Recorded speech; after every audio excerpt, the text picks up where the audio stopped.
Hi, I'm Kathryn Delaney, and this is your daily tarot for October 11th, 2020. So the first card that we have for today is the Cosmos card, also known in other decks as the World. The Cosmos card is a card that's ruled by Saturn, or the Keeper of Time. In that way, it speaks to realization and completion, and having gratitude for what you have accomplished and reaching certain heights for using your talents.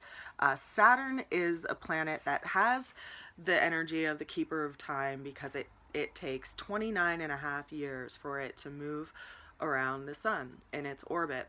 So typically people will experience life shifts in the time period between 28 to 30 years of age, and they'll either solidify something in their life or they'll really change the direction in their life because they've had a full cycle of Saturn around their natal chart, and so they've gotten a perspective of where they're at in life and how far they've come and what's worked and what hasn't worked. And we have a Saturn return every 29.5 years. Saturn right now in our astrological system is in Capricorn, and we're actually experiencing a shift right now astrologically because of Saturn's conjunction right now with Pluto and Jupiter, and we're experiencing at this moment a cardinal square, a cardinal cross square between Capricorn, Libra, Cancer, and Aries. So what this is telling me, if you look at Saturn and you look at where where it's at astrologically, the sign that it's in, Capricorn is ruled by, as far as the animal that rules Capricorn is the goat, the mountain goat, and the mountain goat climbs to the greatest heights and it doesn't look down, but when it does look across its perspective, it sees the ground that it's covered and it gives gratitude for what it's overcome and what it's been through.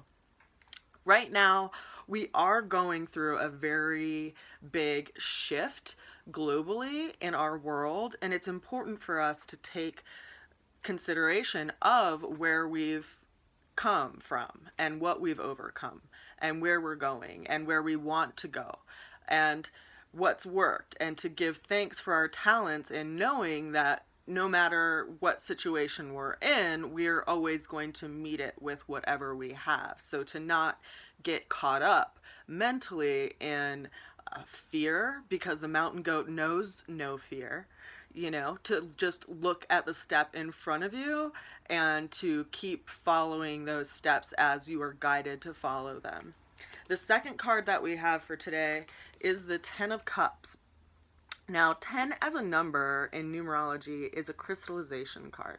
It's, you have the numbers 1 through 9, which all have their own individual meaning, and then the 10 basically gets reduced to a 1 again. So it's a new beginning, but in a crystallized, like what you've completed from what you've come from in the 1 through 9.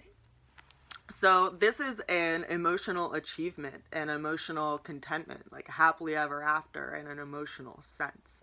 And because it's an emotional ruled card, it is a cups card, which speaks to our relationships, our emotional body, our intimate loved ones, our family, our friends, and reaching this place of feeling really good about what we have in our life and our community that's around us.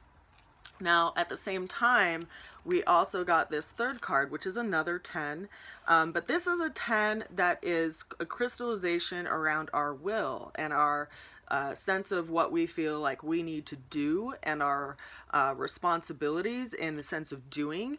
And this is a doaholic. This is a person who is so obsessed with doing and feeling like they have to do a million things that they can't even see in front of them. They can't see where they're going and what they're actually walking towards in life. So there is a message, you know, in this, in looking at today and looking at where we are right now in the world and personally and in our community. We are starting to see a sense of completion around what we've overcome and what we've been through, and you know what's actually most important to us, and what gives us a sense of satisfaction emotionally and in our heart, and at the same time how this sense of doing that we've all been kind of conditioned to be, you know, I want to say obsessed with doing, but I really feel like it's more of a conditioning that in society it's like you always have to work. You have to work from the moment you rise to the moment you fall asleep. You know, do all the time. Like we miss, when we live like that, we miss the day. We miss our emotional connections. We miss seeing the seasons change. We miss feeling the sun on our skin and actually being present in the day and experiencing the day because we're just so freaking busy.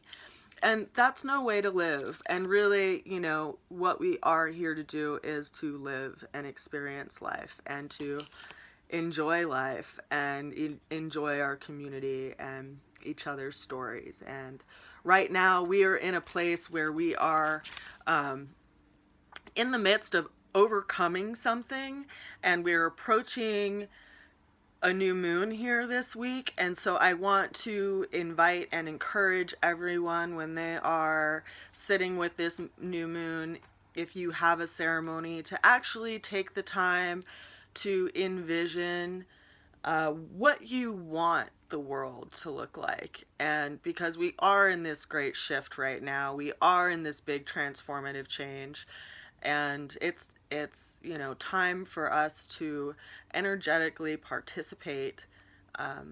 Even if you think you're small, it actually does count. So that's what I encourage you to do this week. And I remind you that they did a study in Washington, D.C. in the 90s with a relatively small group of people. It started with 80 people, and then I think it went up to a couple hundred people over a few months' time, where they were meditating, and they reduced the crime rate in that area by 25%. And so I remind you of that to encourage you to center yourself, anchor yourself in the world, open yourself up to, you know, higher guidance that you are connected with, and to put some attention and energy out into the world in this new moon, because we all are co-creating what's to come. I send you much love. I send you good wishes, and I hope you stay well. See you soon.